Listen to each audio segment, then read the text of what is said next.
musim hujan kembali datang ke Giritirto. Rumah kecil Laila dan Bima kini ramai oleh tawa anak-anak dan suara burung yang bersarang di atap jerami. Di ruang tengah, Laila menatap Bima yang sedang tertidur di kursi rotan. Tubuhnya lebih kurus, tetapi wajahnya damai. Di meja kayu berserakan surat-surat dari seluruh Indonesia. Orang-orang yang menulis ulang cinta mereka setelah mendengar kisah Laila dan Bima di TEDx. Beberapa surat berasal dari remaja SMA yang mengirim surat cinta pertamanya. Beberapa dari orang tua yang akhirnya jujur pada pasangan mereka setelah puluhan tahun. Semuanya memiliki satu benang merah: keberanian untuk mencintai. Hari itu, Bima bangun dan menatap Laila lama. "Apa kamu bahagia?" tanyanya, suaranya pelan. "Aku hidup sepenuhnya sekarang, dan aku bersyukur kamu masih ada di sini untuk melihatnya." Bima mengangguk, lalu mengeluarkan sebuah amplop. "Surat terakhir yang aku tulis waktu aku belum yakin bisa bertahan. Aku simpan, tapi belum pernah kubaca lagi. Sekarang, aku ingin kamu membacanya." Dengan tangan gemetar, Laila membuka surat itu. "Jika kamu membaca ini, berarti takdir telah memberi kita satu kesempatan lagi. Aku tak tahu berapa lama waktu yang kupunya. Tapi aku tahu satu hal. Mencintaimu adalah keputusan terbaik yang pernah kubuat, meskipun terlambat. Jika hidupku berakhir di surat ini, setidaknya kamu tahu, setiap detik bersamamu adalah kehidupan kedua bagiku." Air mata jatuh dari mata Laila, namun senyumnya tetap mengembang. "Surat ini sampai Bim, dan aku akan membalasnya setiap hari dengan seluruh hidupku." Pagi itu, matahari menembus kabut Giritirto seperti biasanya. Di meja makan, tergeletak selembar surat dengan amplop biru langit. Surat itu bukan dari Bima. Laila membukanya dengan kening berkerut. Ternyata, surat itu dari Sari, sahabat lama Laila saat kuliah yang sudah lama menghilang. Di dalamnya, ada pengakuan mengejutkan. "Laila, aku harus jujur sekarang. 10 tahun lalu, akulah yang menyimpan semua surat Bima dan tidak pernah mengirimkannya padamu. Aku mencintai Bima diam-diam dan tak kuat melihat kalian bersama. Aku salah, tapi sekarang aku ingin kamu tahu. Aku sudah mengirim semuanya ke alamatmu 3 tahun lalu, diam-diam. Kupikir saat itu sudah terlambat. Tapi ternyata cinta menemukan jalannya sendiri. Maafkan aku hanya ingin kamu tahu kebenarannya." Laila mematung. Surat-surat itu dikirim ulang oleh Sari. Lalu bagaimana bisa mereka ditemukan di loteng rumah ibunya? Ia membuka laci tempat menyimpan semua surat itu. Di sana ada satu amplop berbeda yang belum pernah dibuka, bertanggal 3 tahun lalu. Dengan jantung berdebar, ia membukanya dan membaca. "Untuk Laila, jika suatu hari kamu membaca ini, berarti aku sudah kalah dari ketakutanku. Tapi jika tidak, maka mungkin aku akhirnya cukup berani untuk memilih cinta dan melepaskan rasa bersalah." Air mata Laila mengalir. Dunia yang ia kira sudah selesai ternyata menyimpan satu jendela baru. Sebuah pengkhianatan, ya, tapi juga sebuah pengampunan. Ia mengambil pena. "Untuk Sari, aku memaafkanmu. Cinta memang rumit, tapi persahabatan lebih berani. Terima kasih karena akhirnya mengirim surat-surat itu. Tanpa itu, aku tak akan berdiri di sini, mencintai dan dicintai seutuh ini." 6 bulan setelah surat dari Sari, Laila dan Bima menerima undangan ke Tokyo, ke sebuah pameran seni dan surat yang terinspirasi dari kisah mereka. Di sana, Laila bertemu banyak orang yang hidupnya berubah karena keberanian satu surat. Salah satunya, Hana, seorang penulis Jepang yang menunjukkan buku puisi berjudul The Letter That Never Arrived, diterjemahkan dari kisah mereka.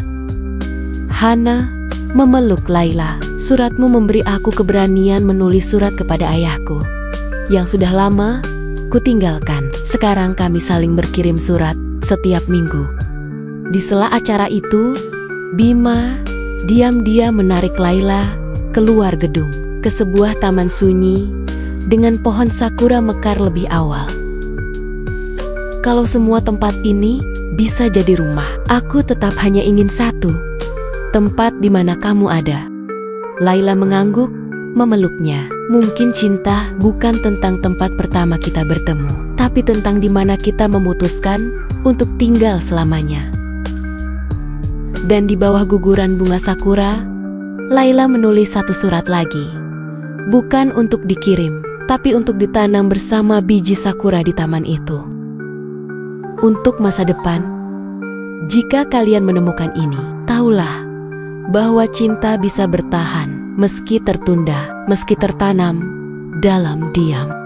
Karena surat yang tak pernah sampai bisa jadi benih untuk hidup yang tak pernah kita duga. Beberapa bulan setelah perjalanan ke Tokyo, Laila dan Bima kembali ke Giritirto dengan semangat baru. Rumah mereka kini menjadi pusat belajar kecil bagi anak-anak desa. Di dinding rumah tergantung bingkai-bingkai surat dan lukisan, menceritakan kisah cinta yang tak biasa. Namun, ada satu surat yang belum pernah dibaca oleh siapapun. Laila menyimpannya dalam laci kecil, ditulis dengan tangan sendiri, hanya untuk dibuka di masa depan. Di sudut kanan atas amplop itu tertulis, "Untuk anak-anak kita, jika kalian nanti bertanya, mengapa kami begitu mencintai huruf dan kertas, bacalah ini." Laila belum hamil, tapi ia dan Bima mulai memikirkan masa depan. Mungkin mereka akan mengadopsi, atau mungkin kehidupan akan menghadiahi mereka dengan kejutan lain. "Bima," ujar Laila suatu sore, "jika kita tak pernah punya anak kandung, kamu keberatan?" Bima memandang sawah hijau di kejauhan. "Tidak, karena kita sudah menanam cukup banyak benih cinta di hati orang lain. Itu sudah jadi warisan yang tak akan hilang." Laila tersenyum, "Tapi aku tetap ingin menuliskan kisah kita untuk mereka, siapapun mereka nanti." Dan malam itu, di bawah cahaya lampu minyak, ia mulai menulis. "Kami bukan pasangan sempurna, kami terlambat menemukan satu sama lain. Tapi kami tak pernah berhenti memilih untuk tetap bersama. Cinta kami bukan seperti film. Ia seperti surat yang tetap disimpan, walau tak tahu akan sampai kemana. Tapi pada akhirnya, ia menemukan jalannya, dan itu cukup." Suatu pagi, Laila mendapat email dari Sari. Subjeknya hanya satu kata, "Maaf." Isi emailnya, undangan ke sebuah pertunjukan teater di Bandung. Sari menulis naskah yang diangkat dari kisah cinta segitiga mereka. Judulnya, "Amplop yang Tak Pernah Dibuka." Awalnya Laila ragu, tapi Bima menggenggam tangannya, berkata, "Kisah kita tak hanya milik kita, biarkan ia menginspirasi." Mereka pergi ke Bandung. Di panggung kecil yang hangat, Laila menyaksikan versi lain dari dirinya, yang lebih rapuh, lebih bingung, tapi juga penuh harapan. Di akhir pertunjukan, Sari berdiri dan memberikan amplop putih pada Laila. "Ini surat terakhirku, tak untuk dibalas, hanya untuk diterima." Laila membukanya. "Aku telah berdamai dengan hatiku, Laila, dan aku akhirnya bisa jatuh cinta lagi tanpa rasa bersalah." Terima kasih sudah memaafkan. Tanpa itu, aku tak akan bisa melangkah.